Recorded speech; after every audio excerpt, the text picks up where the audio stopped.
Hands Family. Assalamualaikum warahmatullahi wabarakatuh. Selamat datang kembali di channel Hands Family.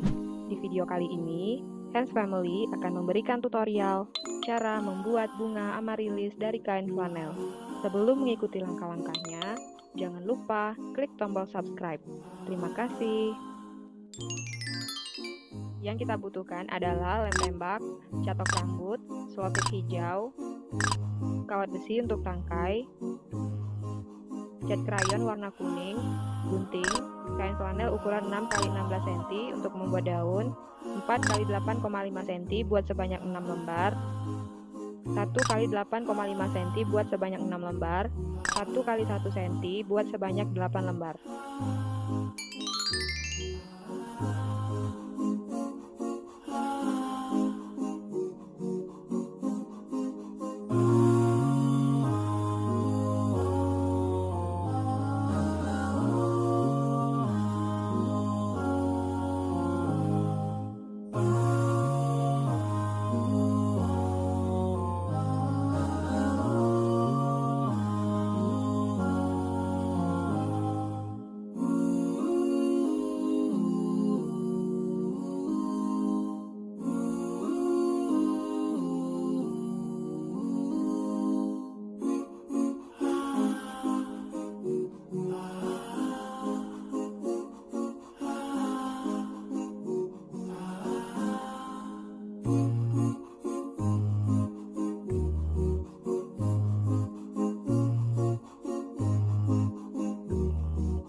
Sekianlah tutorial kita kali ini. Jangan lupa like, subscribe, dan nyalakan tombol lonceng. Semoga bermanfaat. Assalamualaikum warahmatullahi wabarakatuh.